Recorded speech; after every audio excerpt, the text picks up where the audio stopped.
Hello साथियों, एक बार फिर से हम लोग जुड़ चुके हैं एक नए टॉपिक के साथ स्टडी अड्डा 49 पे। आप सबका स्वागत है।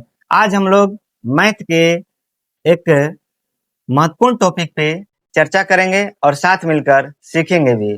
आइए देखते हैं आज का टॉपिक क्या है। आज का टॉपिक है लाभ और हानि। लाभ को हम लोग प्रॉफिट बोलते हैं और हानि को लॉस बोला जाता है। तो सबसे पहले यहाँ पे हम लोग जानेंगे कि लाभ कब होगा और हानि कब होगा। लाभ कब होगा और हानि कब होगा। तो जब हम किसी वस्तु को कम दाम पर खरीद करके उसे अधिक दाम पर जब बेचते हैं तब हमें लाभ होता है। जैसे हम किसी वस्तु को 100 रुपए में खरीद लिए और उसे 150 रुपए में बेच दिए तो हमें 50 रुपए का लाभ हो गया, यानी 50 रुपए का प्रॉफिट हुआ। तो यहाँ पे हम किसी वस्तु को किसी जिस मूल्य पे यदि खरीदते हैं और उससे अधिक मूल्य पे क्या कर देंगे, बेच देंगे तो हमें लाभ हो जाएगा। हानि जो है, किसी वस्तु को हम जिस मूल्य पे खरीदते हैं और उस मूल्य से भी कम दाम में बेच देंगे तो हमें हानि होती है। तो यहाँ पे हो जाएगा हमारा, इसमें जो जानने वाली चीज है वो आपका आता है, एक होता है विक्रय मूल्य और एक होता है क्रय मूल्य। विक्रय मूल्य और होता है एक क्रय मूल्य।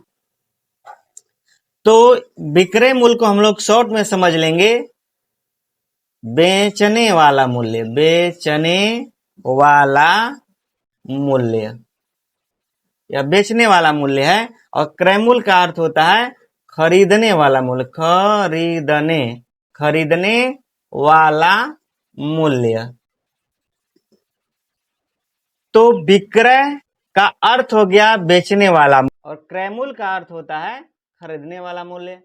तो यहाँ पे हम इसको समझ लेते हैं, जिस मूल्य पे हम किसी वस्तु को खरीदते हैं तो कहलाता है हमारा क्रय मूल्य, और जिस मूल्य पे हम किसी वस्तु को बेचते हैं उसको कहा जाता है विक्रय मूल्य। और इस पे थोड़ा सा हम लोग कुछ इसके फार्मूले हैं देख लेते हैं, तब इसके बाद आगे चलते हैं। इसमें क्या है कि सबसे पहले हम लोग जान जाएंगे कि इसमें सबसे पहले हम लोग लिखेंगे लाभ बराबर क्या होता है। ये फार्मूला है, इसको हम लोग इसको नोट कर सकते हैं आप। लाइव में इसको हम लोग, यह सूत्र है, चल नहीं रहा है बढ़िया से, इसको हम लोग सूत्र में लिख सकते हैं। आपका लाभ बराबर क्या होगा। लाभ बराबर सूत्र होता है विक्रय मूल्य माइनस क्रय मूल्य, और यहाँ पे हम लिख सकते हैं हानि बराबर हो जाएगा हमारा क्रय मूल्य माइनस हो जाएगा विक्रय मूल्य। और यहाँ पे यदि हम लाभ की स्थिति में देखेंगे विक्रय मूल्य बराबर क्या होगा, तो विक्रय मूल्य बराबर हमारा हो जाता है क्रय मूल्य प्लस लाभ हो जाएगा। यह लाभ की स्थिति में है। तो लाभ की स्थिति में हो जाएगा क्रय मूल्य बराबर क्या होगा, क्रय मूल्य बराबर क्या हो जाएगा, तो क्रय मूल्य बराबर हमारा हो जाएगा यहाँ पे विक्रय मूल्य और माइनस हमारा हो जाएगा यहाँ पे लाभ। और यहाँ पे लाभ यदि प्रतिशत निकालना हो, लाभ प्रतिशत निकालना हो तो हो जाएगा हमारा लाभ गुणे 100 बटा के क्रय मूल्य। ये लाभ की स्थिति में बनता है। और इसको हम लोग यहाँ से थोड़ा, ये हानि के लिए बता दिए थे, इसको छोड़ देंगे। ये हो जाएगा पहला, ये हो गया दूसरा, ये हो गया तीसरा, ये हो गया चौथा।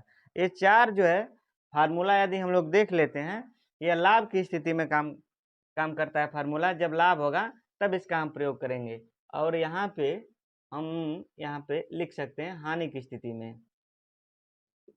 हानि की स्थिति में, हानि की स्थिति में इसको थोड़ा यहाँ से हम मिटा देते हैं। इसको थोड़ा यहाँ से जब मिटा देंगे हम, तो ये हो जाएगा हमारा। इसको थोड़ा यहाँ से हटा लेते हैं।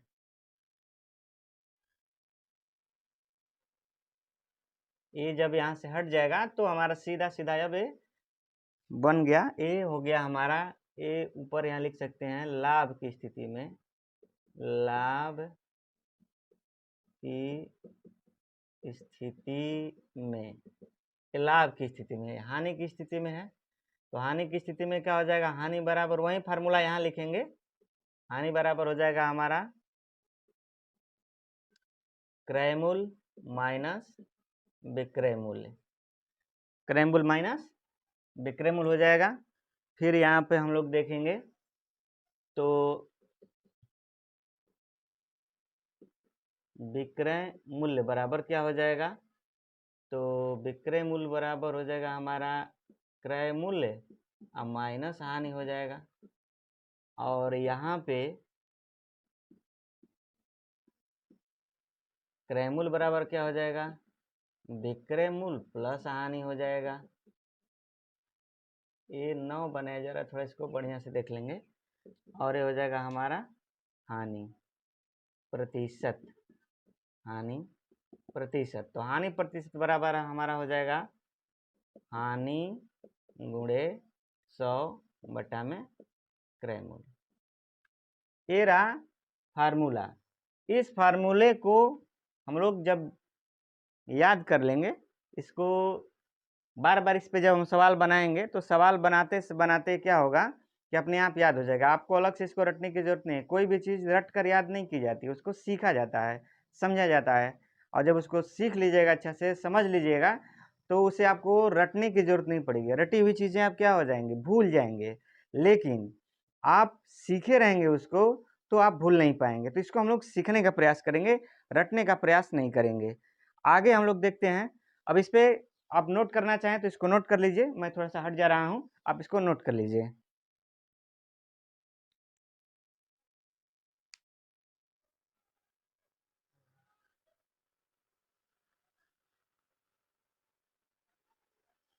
चलिए, हो गया, या इसका स्क्रीनशॉट ले लीजिएगा तब हो जाएगा। चलिए, यहाँ पर एक क्वेश्चन हम लोग देखते हैं, तब इसको मिटाते हैं। पहले एक क्वेश्चन देख लेते हैं।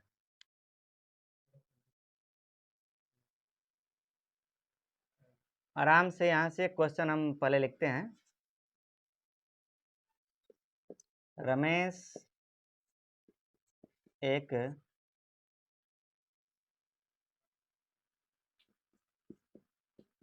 किताब 75 रुपए में खरीदता है और उसे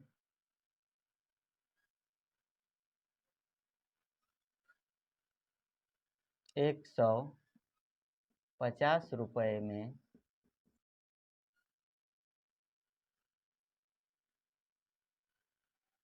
यहाँ 150 की जगह थोड़ा छोटा कर लेते हैं, 100 रुपए में बेच देता है। तो रमेश को कितना लाभ प्राप्त हुआ। सवाल देख लीजिए। रमेश एक किताब को 75 रुपए में खरीदता है और उसे 100 रुपए में बेच देता है, तो रमेश को कितना लाभ प्राप्त हुआ। तो यहाँ पे हम इसको जब सॉल्व करेंगे, हल करेंगे, तो जब इसको हम लोग हल करेंगे तो इसको क्या कर लेंगे, लिखेंगे सबसे पहले किताब का पहले क्रय मूल्य, खरीदने वाला मूल्य बताए थे ना, यहाँ खरीद रहा है, कितने में खरीद रहा है, 75 रुपए में खरीद रहा है। तो किताब का क्रय मूल्य बराबर हो गया 75 रुपया, तथा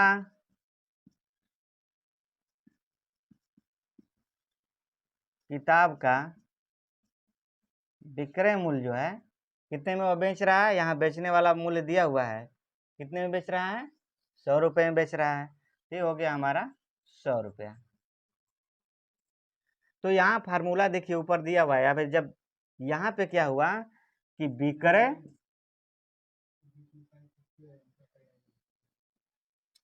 चलिए यहाँ से नहीं दिख रहा है, थोड़ा सा हम इसको ऊपर वाला ही मिटा लेते हैं, इधर का भाग हम लोग मिटा लेते हैं, यहीं पे इसको हल कर लेते हैं।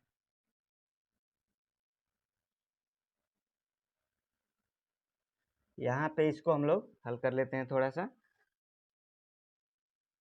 यहाँ पे क्या होता है कि आपका विक्रय मूल्य पता चल गया है, 100 रुपया है। विक्रय मूल्य कितना है, 100 रुपया है। तो यहाँ पे लिखेंगे कि विक्रय मूल्य जो है बड़ा हो गया किससे, क्रय मूल्य से। जब विक्रय मूल्य बड़ा होगा क्रय मूल्य से तो वहां लाभ हो जाएगा, तो लाभ होगा, तो लाभ बराबर क्या हो जाएगा हमारा, विक्रय मूल्य, सूत्र यहाँ लिखे हुए हैं, देखिए यहाँ सूत्र है आपका, पहला सूत्र इसमें अप्लाई होगा, विक्रय मूल्य माइनस क्रय मूल्य, विक्रय मूल्य माइनस क्रय मूल्य हो जाएगा। तो विक्रय मूल्य हमारा कितना है, 100 रुपया है। खरीदा मूल्य कितना है, 75 रुपया है। तो इसमें से जब हम 100 में से 75 को घटा देंगे तो हमारा कितना बच जाएगा, 25 रुपया। यानी रमेश को कितने रुपए का लाभ हुआ, 25 रुपए का लाभ हुआ। तो आप इस तरह से और भी सवाल इस पे बना सकते हैं। अब इसका एक और हम लोग देख लेते हैं, लाभ प्रतिशत यदि इसी सवाल का निकालना हो कि कितने परसेंट का उसको लाभ हुआ, तो यहाँ पर हम लोग इसको देख लेते हैं। पहले इसको आप लिखना चाहें तो थोड़ा सा देख लीजिए, या स्क्रीनशॉट लेंगे तो ले लीजिए। चलिए ठीक है, यहाँ पे ऊपर, नीचे तो नहीं दिखेगा, ऊपर यहाँ पे मिटा करके हम लोग इसको एक बार इसका लाभ प्रतिशत निकाल लेते हैं। लाभ प्रतिशत निकालने बस फार्मूला सीधा लिखेंगे और डायरेक्ट उसको हल कर लेंगे।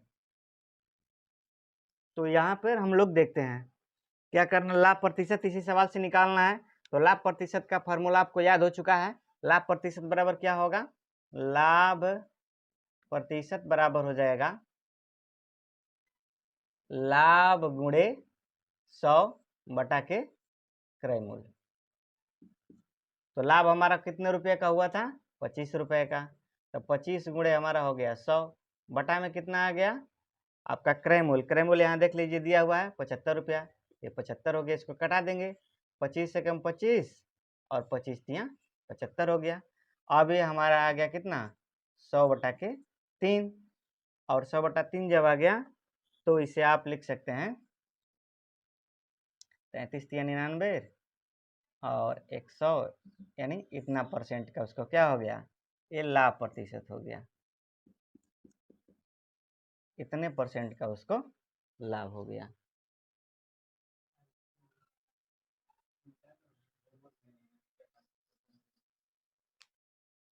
चलिए ठीक है, अब इसको आप थोड़ा सा लेंगे स्क्रीनशॉट तो ले लीजिए।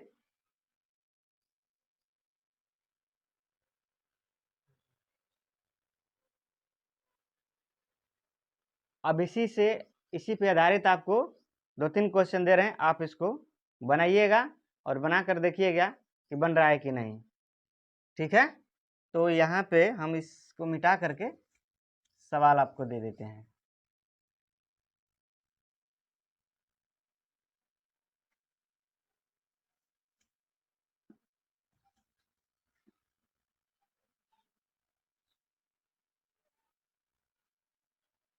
लाभ हानि का सवाल बिल्कुल आसान है, कोई इसमें ज़्यादा दिक्कत नहीं है, और यहाँ पे आप बना सकते हैं।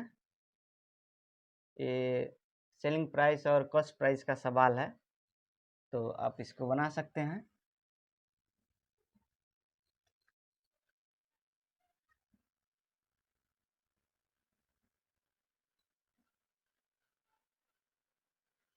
चलिए ठीक है,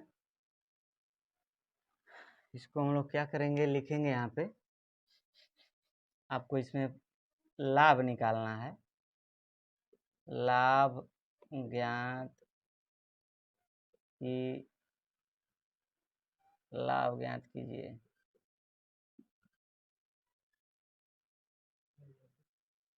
यहाँ पे मैं आपको दे दे रहा हूँ एक ही बार में। ये हो जाएगा आपका विक्रय मूल्य। ये आपके लिए होमवर्क हो गया। ये विक्रय मूल्य हो गया। यहाँ पे हो जाएगा आपका क्रय मूल्य। ये हो जाएगा सेलिंग प्राइस। ये हो गया कॉस्ट प्राइस। और यहाँ पे आपको निकालना है लाभ। दे ही दिए हैं तो यहाँ से पहला सवाल हो गया। मान लीजिए कोई वस्तु 600 रुपये में खरीदी गई और बेच दी गई 500 रुपये में। यहाँ पे हो जाएगा आपका 345 रुपया। ये हो जाएगा आपका 310 रुपया। ये हो गया आपका 1230 रुपया। यहाँ पे आपका हो जाएगा 1000 रुपया। बस इतना ही बनाइए और इसको करके आना है। चलिए, थैंक यू, बहुत बहुत धन्यवाद।